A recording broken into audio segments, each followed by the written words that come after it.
Hello world, welcome to the 101st video on my channel where I'm building my own digital assistant named Shane, like Jarvis from the Iron Man movies and comics. This is the fourth video in my OpenHAB home automation playlist, and today we won't necessarily be in the OpenHAB operating system, but we will be setting up the MotionEyeOS on a Raspberry Pi 4, and we'll be testing two cameras out to see which one we like better for an outside surveillance system. And so in a future video in this playlist, we'll be connecting the MotionEyeOS output to the OpenHAB system we're creating. So first, we're going to check out the two cameras that I have that I'm going to connect to a Raspberry Pi 4. The first one is this Uniroy camera, and we'll take a closer look at that. Alright? And then the second one is the official Raspberry Pi 4 version 2 camera, and it looks like this little tiny thing here. And again, we will take a closer look in a future video.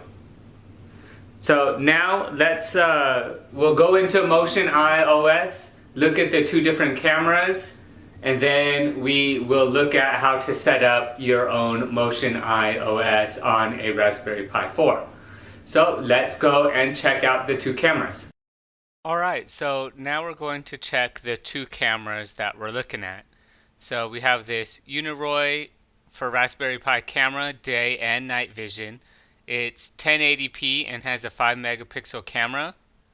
Alright, and then we'll also look at this Raspberry Pi camera module V2. This is an 8 megapixel, and it says it can run 1080p at 30 frames per second. So first, let's check out the Uniroy camera in our MotionEyeOS. So this is what it looks like, and we'll go through the setup later on in the video. So let's take a quick look at how this is out in my front yard. And so this is my driveway. So let's see what kind of motion we can sense.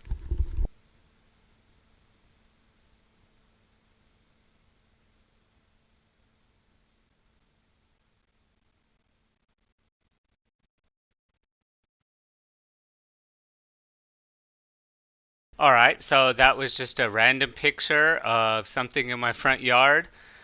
People with signs with YouTube subscription recommendations happens often. And so it looks pretty clear.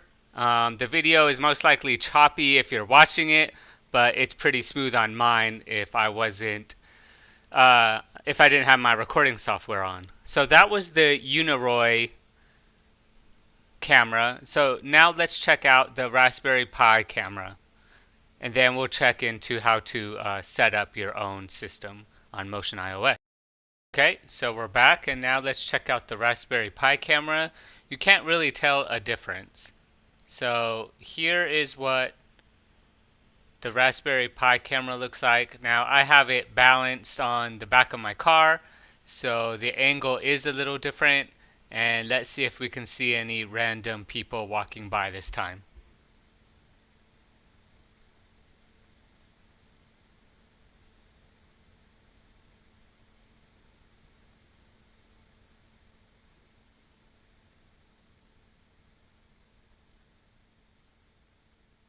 Alright, so we're back, and that was kind of weird that we just happened to see another random person with a YouTube subscription.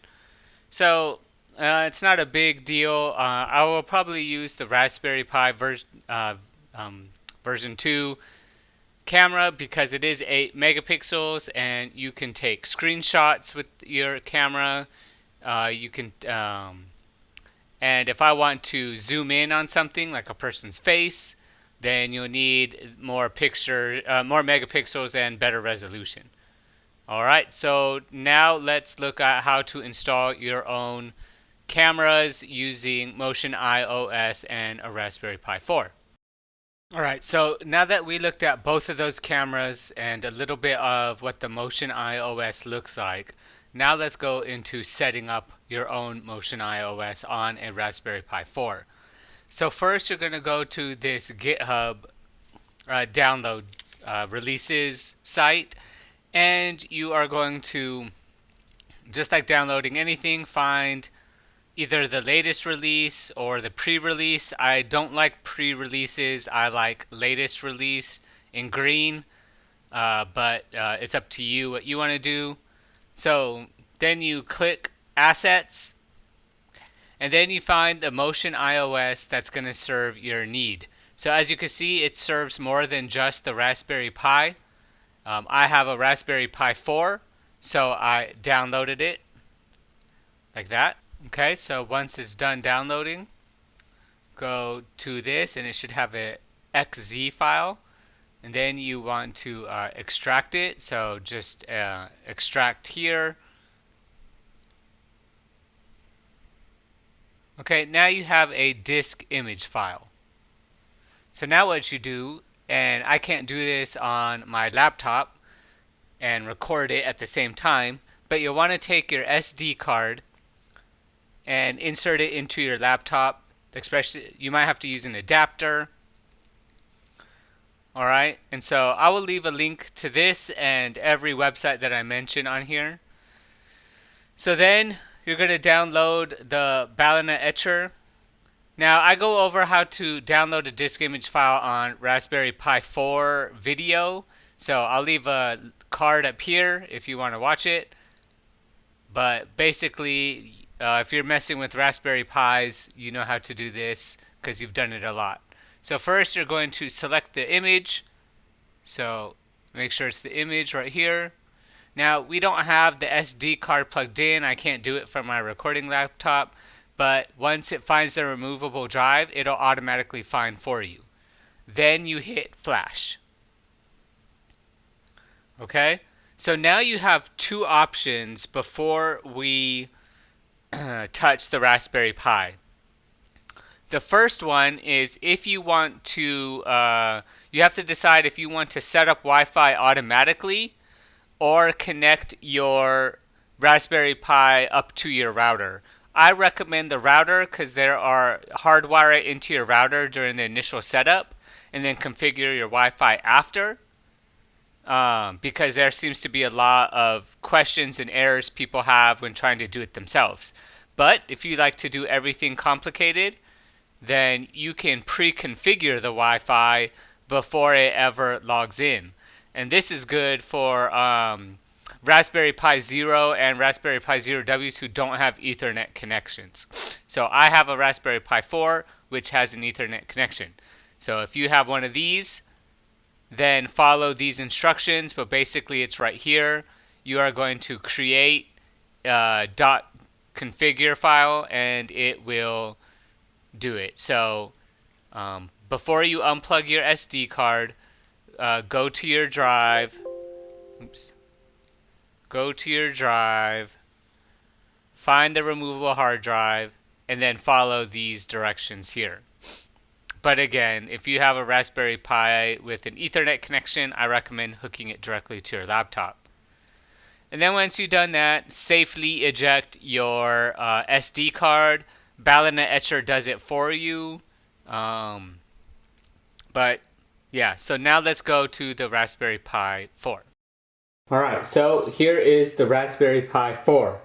So the very first thing you want to do is plug in the SD card like this. Okay, and then the next thing you want to do is install your camera. Make sure you install your camera first before it reboots the first time. That way it automatically finds you. So let's install the Raspberry Pi 4 camera like this. Okay, now that the camera's in here, again, it's up to you, but I highly recommend you connect your Ethernet cable, if you have it, to your router directly when you first start it up. So let's do that now. And then finally, once you have the SD card, the camera pre-installed, and your Ethernet cable connected to your router, then you'll want to connect power. Okay, so one thing I didn't mention when setting up is I have the Raspberry Pi 4 and I hooked it up to my TV using the HDMI to mini HDMI cable. And during the setup screen that unfortunately I wasn't able to record for you, I saw the IP address, and you'll see it as well. But that's okay if you have a Raspberry device that doesn't have HDMI, so it's headless. Then you can download something like this, and I'll leave a link to this in the description. And it's basically a Wi-Fi watcher, and it displays a list of all the computers and devices that are currently connected to your network. I also download a thing called Fing, F-I-N-G. It's an app. I have that on my iPhone, so I could use that as well. But you'll need the IP address for the next step. All right, so now that you have your IP address, your Raspberry Pi is running, then you enter that IP address. And you'll enter a screen like this. So if this is your first time, then the user name is admin, no password.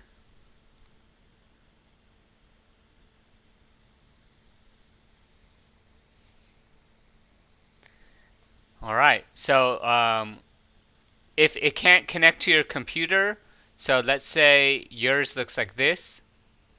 So it should say, you have not configured any camera yet. Click here to add one. So click there, and if it's connected to your Raspberry Pi, you should try to find one. So I've tried my webcam before, and it picked it up. It called it the Logitech ProStream.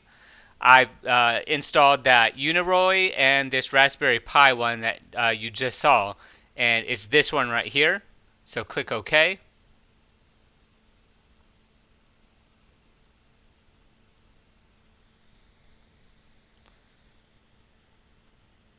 And there is the picture.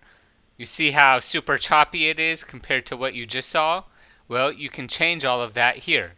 So in preferences, you can see some of this. This is how this looks right here. So press the hamburger and you can change the layout here. Okay, we'll skip these just so we can see fix the frame rate. So we are in the video device section. So go scroll all the way down to video resolution. And I like this 800 by 600. And let's go frame rate to 30 and apply.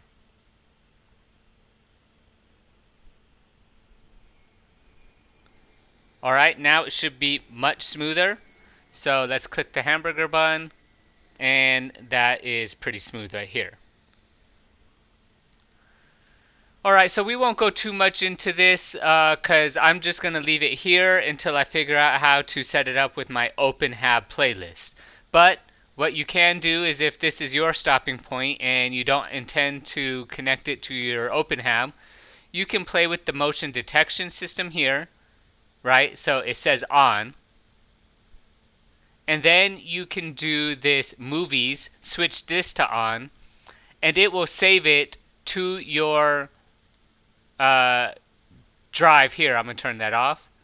It'll change it to here, and you can save it by here, and you can also take pictures as well. So see this red? It is detecting motion. And let's see, you could press play, and there are a bunch of videos that it has recorded. Now this is on the SD drive, so depending on how large your SD drive is,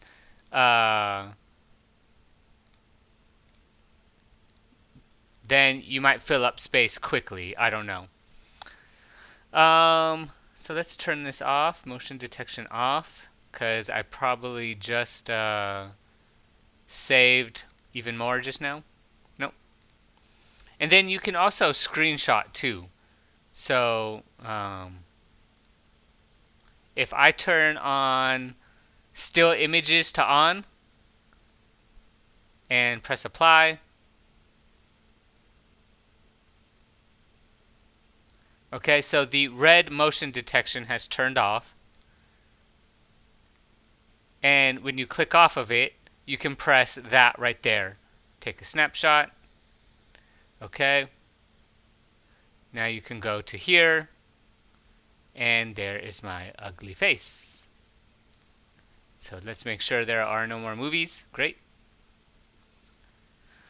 Alright, so like I said, I'm not going to go into every single one of these, but that's where we'll stop it for now. In the next video on this playlist, we'll go into connecting the output of all of this to our OpenHAB system. So I hope you enjoyed this video. I hope it helps you in your home automation projects. Thanks for watching. Goodbye, world.